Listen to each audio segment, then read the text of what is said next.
For the last 7 years, Chief Dan Olson has served as our chief. Chief Olson will retire Friday after serving the citizens of Omaha for 30 years. During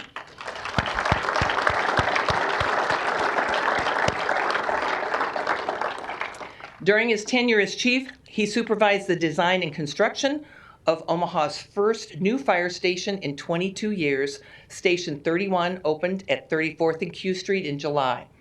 We have reinstated numerous medic units and other apparatus that had been taken out of service with a previous administration. He proposed a fleet replacement program and prioritized health and wellness programs, including protocols and new equipment to protect our firefighters. Thank you, Chief Olson, for your career and service. And Dan, wherever you are, could you please stand? There he is.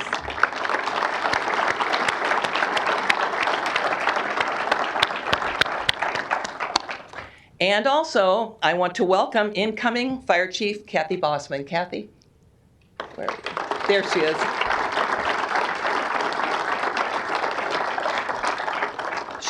She's highly qualified as a firefighter, a paramedic, and a manager. Chief Bossman shares my expectations for excellence in public safety, service to our citizens, and firefighter safety. To reach our city's potential, Omaha must reaffirm and reinforce the Urban Core's historic role as a cultural, residential, and employment heart of the region. The streetcar will do that. It will reduce our need for parking and create residential and commercial density we need for continued growth in our urban core. To build and operate the streetcar, no property tax rate increase is required, no sales tax or any other new tax, and no funding will be diverted from other city projects. Only revenue from income-producing commercial property within the corridor will be used, so only those who benefit from the streetcar will pay for the construction. The cost Hey, I'm okay. revenues I was have a been studied by independent experts, including public finance consulting firm Municap. The extensive and thorough review not only validates our revenue projections, it far exceeds the $306 million cost to build the streetcar. We will use the additional revenue to invest in affordable housing in our urban core. Many in our community face the daunting task of affordable housing. This is a very serious challenge that many stakeholders, including the City of Omaha, are working very hard to address. Omaha has been studying the benefits of the streetcar for decades. Voting yes, and under it will blood. Create development. A new analysis produced by HDR studied 10 cities with to indefinitely postpone and all Tucson 10 recorded new development, which creates new jobs. We haven't even started construction of the streetcar yet, and already we have nearly $1 billion in new development planned along the route, including Mutual of Omaha's new headquarters and the redevelopment of its current campus at Midtown. So it is time to move aggressively forward with the project, and we are. Creating an environment for business growth and job creation is a top priority in my administration. Over the past 5 years, more than $4 billion in development has been completed, planned, or is underway. Now we add Mutual of Omaha to this impressive list of development partnerships. The skyline-changing, city-changing project is part of our promising future for the urban core as a center for business and commerce, urban living, entertainment, learning, and recreation. The list of new development in downtown and midtown is impressive. The riverfront parks, the Luminarium, the Mercantile, the Millworks District, the Builders District, Blackstone, the Capitol District, Steelhouse Omaha, Creighton University, and UNMC Saddle Creek Campus and Project Next. They will all be connected with the streetcar. And in May, we will see the design for the Civic Auditorium development on the Planning Board agenda. We also look forward to continued development at Heartwood Preserve in West Omaha and the completion of streets through the Crossroads sites yet this year, preparing for the next phase of construction at the Crossroads. The citizens of Omaha greatly appreciate our public libraries. We have an opportunity of a lifetime for a greatly enriched Omaha Public Library system, an effort largely funded by our very generous philanthropic partners. Heritage Omaha is closing in on its fundraising goal to build a new central library at 72nd and Dodge Street at a total cost of $150 million. The city's contribution is $20 million. When the library is complete, this will be city-owned and staffed with city employees. It will incorporate the valued technology of DoSpace with the traditional library services and new features that library patrons have been asking for. This month, the Library Board of Trustees and City Council will consider agreements to temporarily offer DoSpace services at the Abrahams Library at 90th and Fort to prepare for construction of the Central Library. And I urge you to support this important step. Heritage is also funding a review of our entire library system to create recommendations for long-term facility improvements. This work is guided by community input through neighborhood meetings, community open houses, and public surveys. The new downtown library branch at 1401 Jones Street will open up in May in a unique historic building accessible with a new Metro bus stop and Heartland bike share station. There is often public discourse when development threatens history. There is a place for both, with development and preservation in our city. We must work together to find a common ground and solutions that accomplish many goals. The new downtown library is spectacular, and I cannot wait for opening day. Our 3 riverfront parks will be completed this year, a very exciting time for our city. The Jean Leahy Mall opened up last July 1st with a performance pavilion, sculpture garden, amazing playground, and a dog park. The new Heartland of America Park and Lewis and Clark Landing will open up midsummer, and they will all be connected. The Kiewit Luminarium opens up in April. Omaha Performing Arts Steelhouse will follow in May. An important measure of our growth in our city are building permits. Since my first term started in June of 2013 through the end of last year, we have issued more than 165,000 permits for a total value of $9.5 billion. So you can see a lot is going on in Omaha. This is not beer, although I'd like it to be. In 2022 alone, we issued 18,000 permits worth more than $1.1 billion in valuation. With more economic activity and a broader tax base, we can continue our strong record of keeping our city's property tax rate as low as we possibly can. During my 3 terms, we have lowered the tax rate 3 times. The city receives just 21% of your property tax bill. It is our responsibility to spend your money carefully, and we do. In 2020, we made a major commitment to improve our streets when the voters approved the $200 million street bond issue. This year, there are 80 new projects on the list for street resurfacing and repair, concrete reconstruction, and brick street restoration. With careful spending, skilled management of our budget, paying off bonds early, and refinancing bonds, we still have not implemented the 3.5 penny voter improved property tax rate increase. And that was voted on by the voters when they voted for the street bond issue. This summer, we will present our Vision Zero action plan to the City Council for approval. Vision Zero represents a comprehensive approach to eliminate traffic deaths and serious injuries. This is accomplished through long-term changes in design, construction, and signage for streets, intersections, pedestrian paths, and other modes of transportation. We have joined 40 other communities in the United States and many others worldwide in our Vision Zero commitment. Last year, 45 people died in crashes in Omaha, more than those killed in gun violence. We must work to reduce and eliminate traffic deaths, and I appreciate the many individuals and organizations that are working hard to make that goal a reality. For 3 years now, we have been dealing with one of the largest public health crises in our history.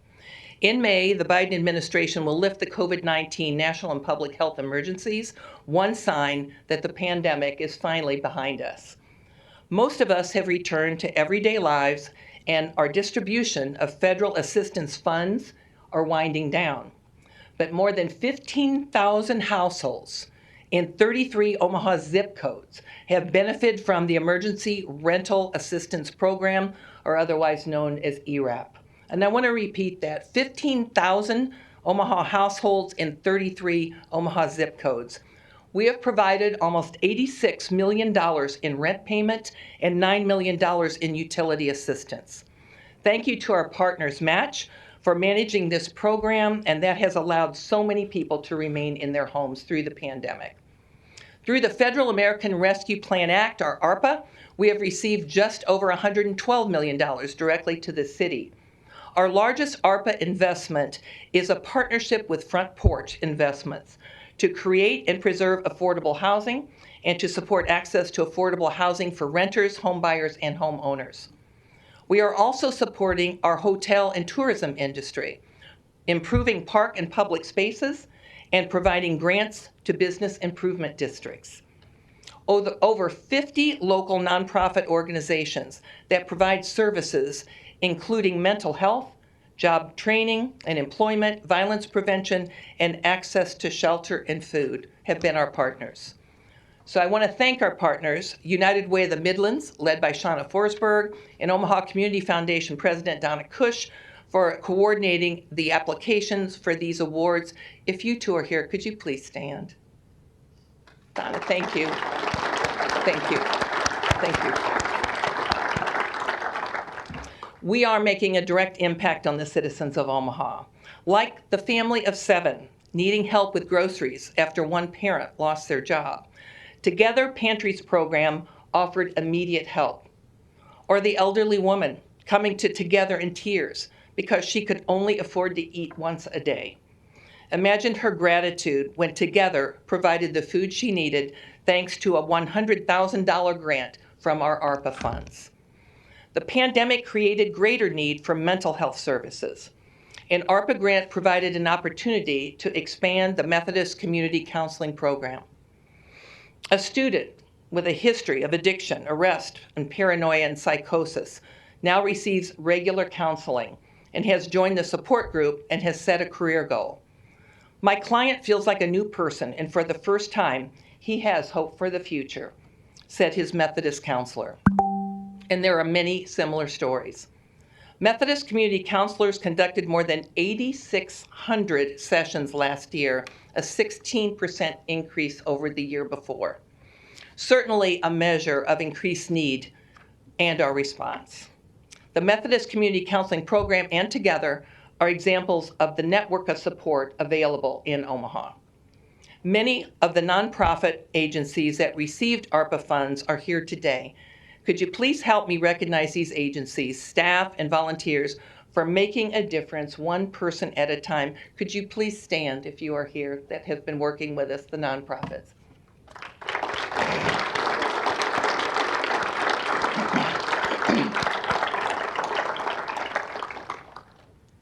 Thank you all. We have completed the hotel stimulus program that is intended to help restart our important tourism industry. This program funded hotel expansions and upgrades that were delayed during the pandemic or improvements to mitigate or prevent infection.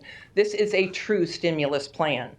In 2022, and this is important for all of us to realize, our hotels reported a $251 million in revenue, and that's an all-time high. So you can see that the pandemic is behind us. This spring, you will see construction work beginning in a lot of our city parks. Based on public feedback, we designated $10 million to improve access and safety, upgrade park equipment, and create new opportunities for recreation. This year, we are expanding our commitment to prevent and to end homelessness. We created a new position, a homeless service coordinator, to work with the many excellent programs that we have in Omaha that offer assistance and opportunities to help individuals and families that are now experiencing homelessness.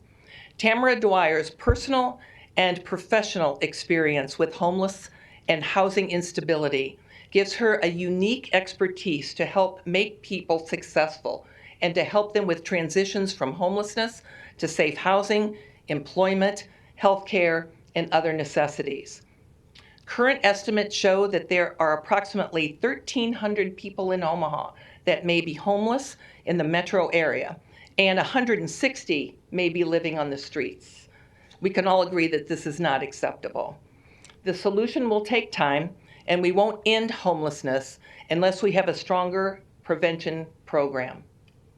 Our first steps include assistance to veterans, homeless veterans, a strong street outreach program to respond to reports of unsheltered people, expansion of the existing multi-agency task force to create and follow through with a strategy that includes shelter, employment, access to education and childcare, and other services. We will also plan to create a housing relocation plan to provide immediate help after a disaster or sudden loss of housing, such as in the evacuation of Legacy Crossing last December. Since then, 126 tenants are now living in safe housing, and there are only 33 that are still living in temporary housing. Thank you to Mindy Paces and the Heartland Family Services team for supporting these families. Last month, we announced federal and city funding towards the first phase of the North 24th Street Streetscape Master Plan. The work addresses infrastructure and improvements in the North 24th Street Business Improvement District. This work will tie in with Carmen Tapio's plan to develop the northeast corner of 24th and Lake, relocate her company, North End Teleservices, and further redefine that historic intersection. Last year, HUD awarded Omaha and our partners a $50 million federal grant to redevelop the Southside Terrace Garden Apartment and the Indian Hill neighborhood in South Omaha. This is an opportunity for us to create lasting change in this neighborhood, and we thank HUD for supporting our team and our plan to create hope and opportunity for new, better quality of life. This is a commitment to affordable housing, education, and access to health care. It is an example of how we can change and adapt to the needs of our community and its residents. Creative proposals for development and community betterment in North and South Omaha have their best chance for success in decades. I am optimistic about the potential that these historic and diverse areas in our cities have with the state of Nebraska's $335 million allocation for Economic Recovery Grant Program. The city is participating in the planning process, and we are prepared to do our part to make sure that this state program is a long-term success. We are moving ahead with a climate action and resilience plan following the City Council's approval of the consulting contract with Pale Blue Dot and their partner, Omaha-based HDR. The plan will include implementation and monitoring strategies and recommendations to fund the plan. Curbside and drop-off location recycling continues to increase since our new collection contract started in late 2020. Recycling is now up 31% in Omaha since we switched from the bins to the carts. We are providing the industry gold standard in collection and recycling now in Omaha, and I am proud that our residents are for recycling as much as they are. I am also pleased that FCC uses compressed natural gas on all of their trucks. Last month, we announced the EPA and HUD funding of $34 million to continue our lead cleanup programs in Omaha's Superfund site, which is the largest Superfund site in the entire country.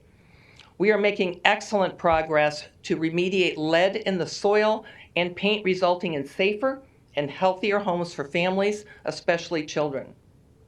At the end of last year, soil testing has been completed in 42,000 properties, and cleanup has been completed in more than 13,000 properties. There are still an estimated 164 properties to test and 562 to be remediated still.